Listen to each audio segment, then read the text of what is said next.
I'm always thinking about where can I pick up time, what shots can potentially be combined. I'm like recutting in my head.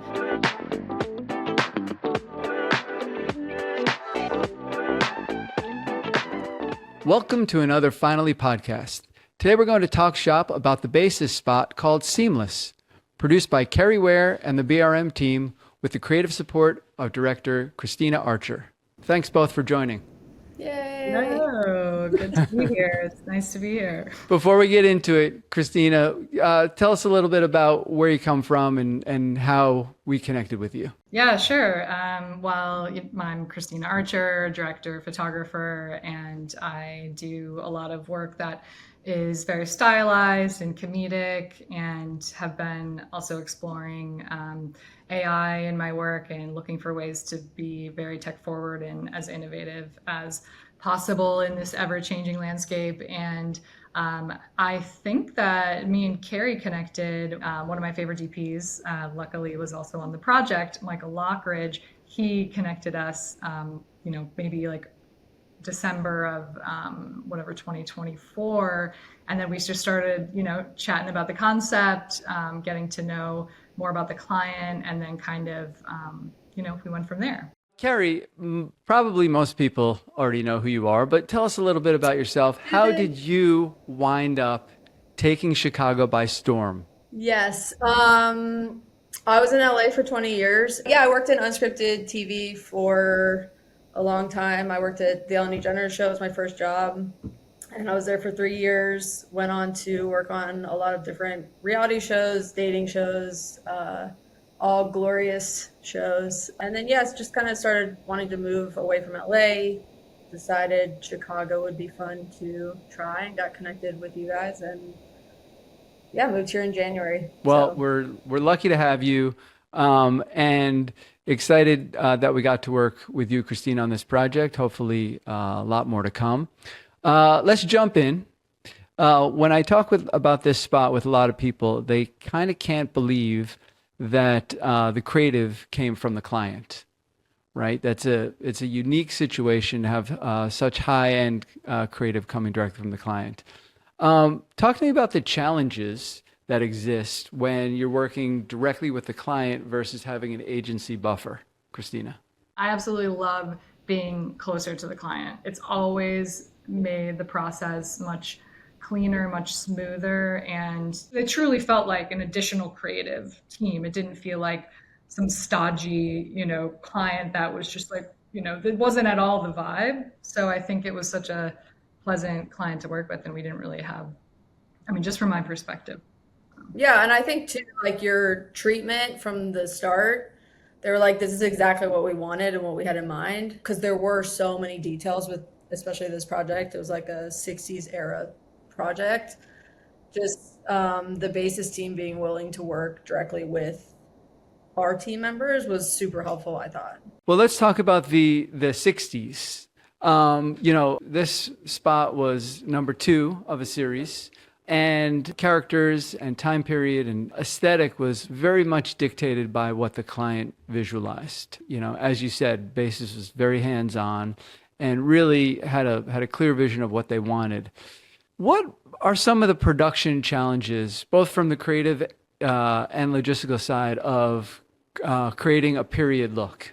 There were just so many little details for a 60s era specific project. Like, it was like 2 days before the shoot, and we had golf clubs from that era, and Tim Ford, our production designer, texted and was like, all the extras are righties, right? Because all of the golf clubs he had sourced were for right-handed people. And I was like, I didn't think to ask. So it was like a little bit of a panic. Like the fingernails, a lot of the women now have manicured like coffin nails. And Desiree, who is the hair and makeup head, was like, make sure you don't book anyone who has their nails done, because that's a dead giveaway for that era. Like it's very 2025. And, just like the amount of details in that were just crazy. It was just Yeah, whenever you're world building, you really have to be careful of having like all of the experts really give you feedback on, well, this isn't authentic. And even leaning on Tim for that as well, when we were kind of,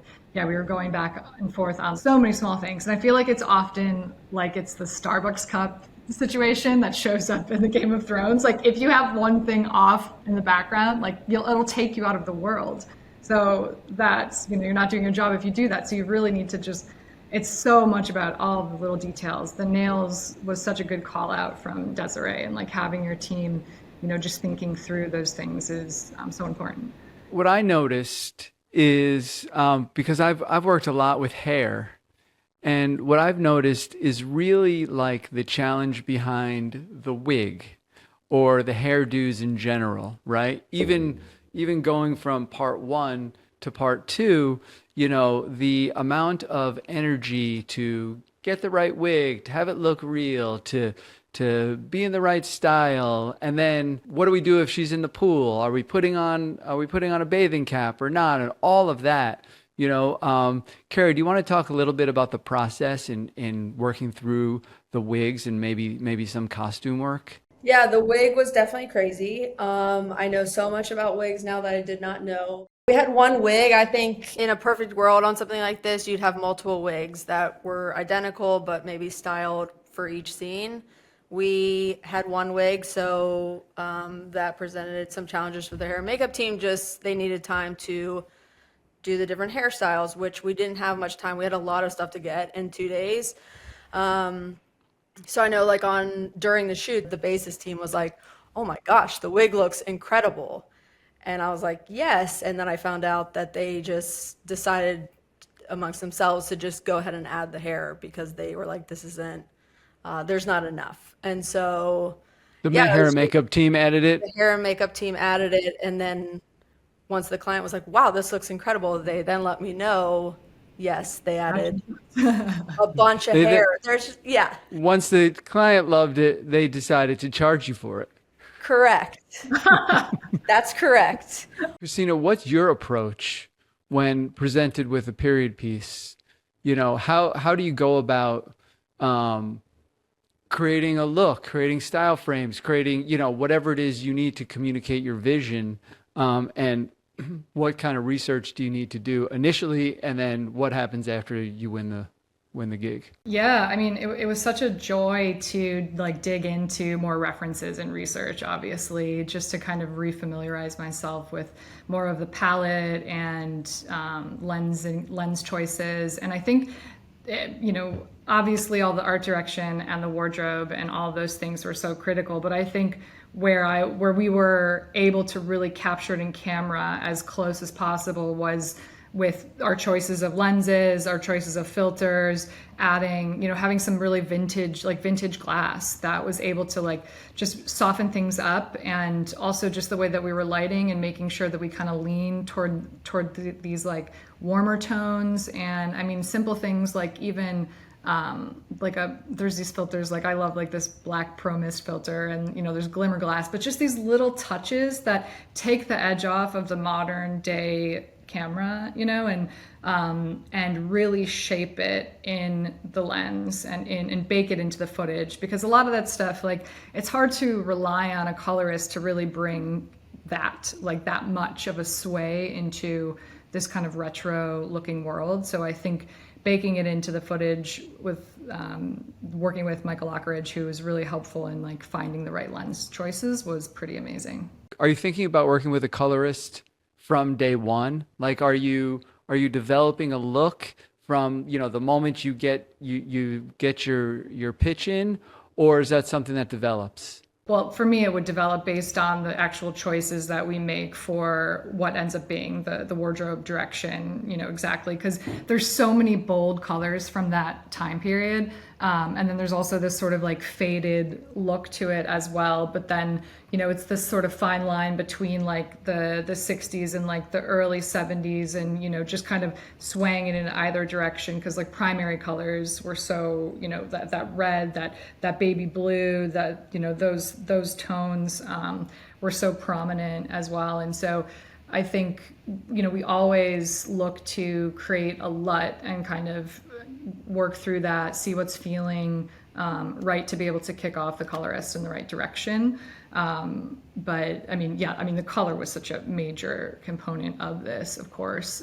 But mainly on set, we were sort of refining those LUTs and looking at the footage and kind of deciding on what felt best for that particular scene. When I see things like Black Pearl Mist appear on a list, I get very excited because it's clear that like people know what they're doing and they know how to get a look, and you know what I mean? If they're making choices, which is exciting.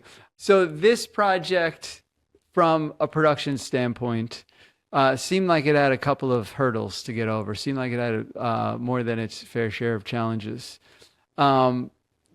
You know, we chose to go to LA, which is a fan favorite of ours and of the client. And LA is going through a tough time right now. And I think this production might have felt the brunt of it.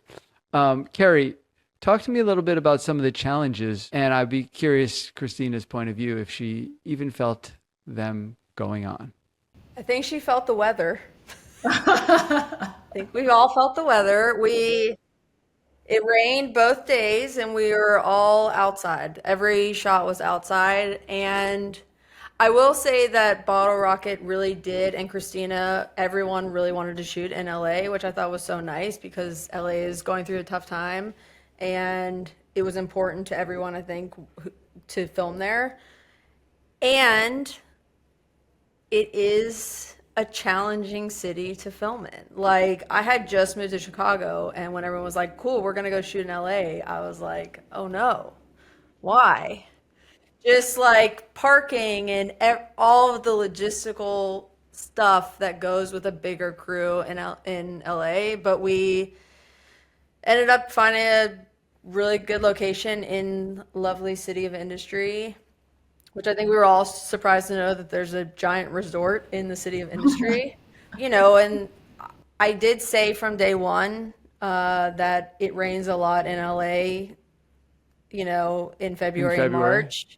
Yeah. And so there was like, oh yeah, but this is in March. And I was like, sure. And it rained both days. And so we had so much stuff to get in 2 days. I think a lot of these, you know, with most projects now, it's not just a 30-second commercial. It's all of the additional deliverables that you have to get to. And for this one, it was photography. Kristyna was our photographer, so she got all the photos after each scene. We had a couple of slow motion things. One which was a big lift. It was very green screen heavy, which Kristyna can speak about. But yeah, just LA. There are a lot of challenges. Do you want to talk about the union stuff? Or Yeah, not? sure. You know, we had a set budget, and the crew was so good, and we were all having a great time. The first day it did rain and pushed us back a bit. So we went into a lot of overtime, and it was raining at night when we were wrapping out. And long story short, someone contacted the union to try to flip us. And so day 2 was just dealing with that. But they ended up leaving, which I don't know how, but they let us alone, which was huge. But that was unexpected and super stressful. And I think, I mean, that's like another layer of density that I think what makes great producers and EPs and just in general, the requirement of the amount of, you know, stress that you have to take on to create a buffer so that the creative must go on, like the shoot must go on. And I didn't really feel it or have a sense of anything like that until maybe like midday the second day. And I'm really grateful that, you know, we kept plugging along and we were really focused, because no matter what, like a shot list is always, you know, everything's timed to the minute. And so I think that just thank you and the team for being able to like manage that so that we could continue to focus on getting the best possible shots and the best performance. So luckily I didn't really feel that hiccup. I felt the rain. So you're on a 2-day shoot, scheduled to the minute. It's all exterior and it rains on day 1. What's going through your mind, Kristyna? I'm always thinking about where can I pick up time, what shots can potentially be combined. what shot maybe was something that was a nice to have but isn't critical for the cut. I'm kind of like reordering, I'm like recutting in my head, and also just looking for opportunities to double up on, a setup without having to change. If there's a way that we can shoot something without having to change the lens or without having to change the direction of the key light or all these things, just to get the shot, but maybe it's not, to the nth degree of what we wanted it to be, but at least we got it covered. So at that point, I'm basically just, me and first AD, Nick, who was amazing, are just keeping it on task and really mind melding about what can we do, where can we shave, what can we it's an ever evolving schedule. It really is, whatever setbacks you might have on any production. But with this one, the car shot, which was, obviously one of my favorite shots because I was so excited to get it. And that was a big thing of, we were going to get in this beautiful sunset lighting, in a wide open parking lot. So to be able to get that natural light on the car, being a white car, and everything with the setup that requires for a vehicle and automotive is all the reflections. So we had a really great spot to shoot it with the least amount of cleanup and with some really nice light. And then of course that's where it really got to be challenging because it was dark. Where do we put this convertible that it'll be covered? And I mean, thank God we were able to find a solution with everyone involved that, the location was very kind to be able to let us use the entrance, which basically we blocked the main entrance under their overhang and recreate that light, which again, it's a ton of flags and 12 bys. And so it was a huge setup when before, either way, it would have been a huge setup, but this just required a lot more complications, obviously. Well, yeah, lighting a car yeah. is about as hard as I the think hardest that's when hardest maybe thing someone to do. reached out to the union. Right. And Kerry, to your point earlier, that shot that we're talking about wasn't even for the spot. That was an extra. That was for an activation to play at Con or Ed Week, or I'm not sure where it played offhand, but it wasn't even designed to be in the spot, yet it was equally as important to the client. Yeah. So those are some of the challenges of production today, which I want to get to in a moment. But also before I do, for each of you, Kristyna first, what, and you might have just told us, but as far as the spot is concerned, what was the most challenging shot or sequence to get, and which are you most pleased with? The putting scene, I think, turned out really beautifully despite the golf cart having to be pushed physically and the timing of that. It took, I don't know, maybe even 20 takes. It took so many takes because there was just so many factors. The light had to also move with her, and then she was passing off a golf club. And that was when she was warming up too. So she was, just trying to get the line right and how it felt natural while she was stepping off. So that was a major, that was the first shot. That was the first shot of the first day. Everyone's spirits are high. We're trying to make it work. And then I think secondly, but it turned out beautifully. The lighting turned out beautifully, and there was some clouds, a little bit cloud cover. But then also I just want to talk about the actual putting green scene, which was just brutal. It was pretty much spitting rain for the entire sequence, the entire shot. And I could see it, in the camera. I was so concerned that, you're going to be able to see the way that the lighting was, to see the rain coming in sideways. Everyone is just, also just getting wet. And so their demeanor and everyone's trying to push through. Everyone was, being professional and doing what they could. And, but now when I look at it now, I don't even notice it at all. Oh my God, it was beautiful. I was so concerned. And so now, you just gotta let things go sometimes that are out of your control and not waste time on something perhaps that, Right. Honestly, I was just so happy with all the extras because they, we had quite a few of extras. They had to show up on time. They all showed up on time, and they were all so nice and so easy to work with. So the pool scene, I would say, was I loved the extras in that scene. Spoken like a true producer. Everyone showed up on time. It was my favorite. Yeah. Well, once we got to the shoots, I'm like, hopefully I did everything. Right. And so to Right. me on set, it's just like watching the extras and yeah, I thought they did a great job. And I thought the pool scene with the splash and everything, they did a particularly good job. Yeah, yeah, that was great. It's been said a couple of times, but Kristyna, it appears, I've been excited to have this conversation with you because it appears as if, the definition of director is evolving, right? We're not just getting a 30-second spot, but we're getting 30-second spot plus this many extras, plus a photo shoot, plus behind the scenes, plus blah, blah, blah, blah, blah, blah, goes on and on and on and on and on. Tell us from your point of view, how is the role evolving and where do you see it headed? Great question. I think that obviously what first comes to mind is just all like the technology that's changing, AI, obviously. So to be able to adapt and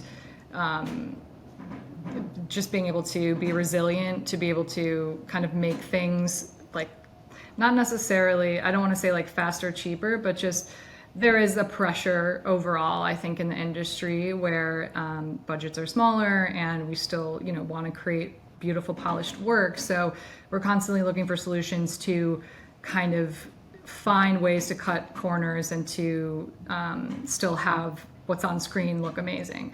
And so I think that, I guess the role of director to me is evolving where, for example, I'll be brought on earlier on projects to sort of like AI consult basically to be able to find out, can we reduce our VFX cost by going this way, this process, by making this sequence like in AI, the majority of it or something, and just knowing the tools and be able to help creative teams and creatives understand what they can do and what can help them save money so that when they present to the client these concepts, they feel like it's coming from a real, accurate, at least informed place. So if you're like me, anybody who asks you, you say you need to understand AI, if not learn it. Like I have a lot of younger people coming through here now, and that's the thing I tell them is like,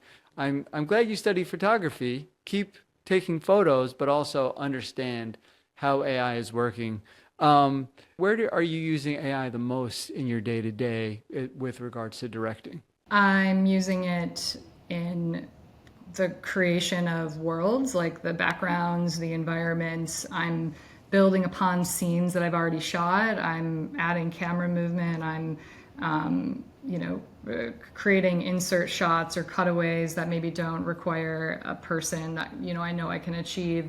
But then primarily also, like, it's huge in my pre-production process because, for example, we had to make this very abstract, like, desert racing scene in studio without sand, basically. And so even just kicking around the tires of what that would look like in Midjourney, as opposed to never being able to find anything that could be a reference. This is not something, like, it really had to be like such an original abstract approach.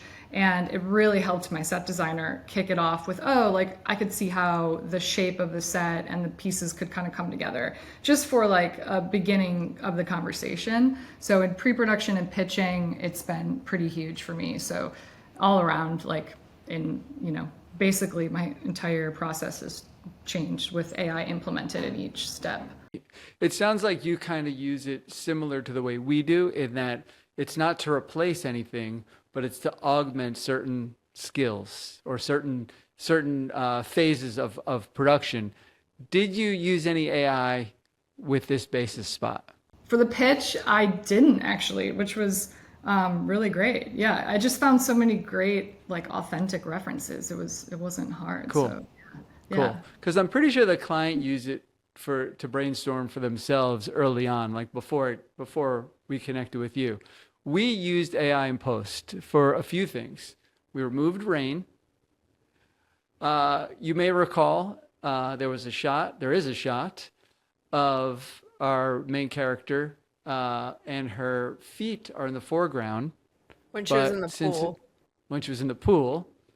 But since it was freezing, she was wearing stockings So we may have added toes. Wow. Yeah. Yes. And for the activation bit for the car stuff, we added an intentionally green screen looking 60s looking background, which was created with AI. So sort of driving down the Riviera was an AI thing. Nice. Yeah, actually I was wondering about how the plate was made or sourced. So nice. Yeah, I'm still Yeah. learning. Yeah. Well, I've taken up enough of your time. So thank you for that. Appreciate it. Before we go, can you talk about what your next project is? What you're working on? Yeah, I'm working on it's like the 75th anniversary of the Peanuts comics with Snoopy, and so we're working on, which is so ironic because I'm kind of back in the 60s again. I'm back at the 50s, 60s Right. era. So I'm back there, and I had to like this weekend source all these kind of period relevant wardrobe inspirations. So it really is kind of odd and feeling like a deja vu, but it's been really fun to just kind of world build. I love building these worlds and making them as authentic and as possible and whimsical, and so yeah, I'm really excited about that project. If I'm a fan of yours, where can I find you online? You can find me, my website is archerstudio.co, and my Instagram is archerstudio with six O's. It's like through a tunnel. But yeah, that's where you can find me. All right, great. Kerry, I know you're unable to talk about what's next at Bottle Rocket because we're under NDA, but ensure everyone watching how amazing it's going to be. I'm excited about it. Yeah, we have a new documentary series. I can say that much. That's about it. That's about as much as we can say. But we're really excited. 2026 is going to be a fun, exciting year to tell great stories.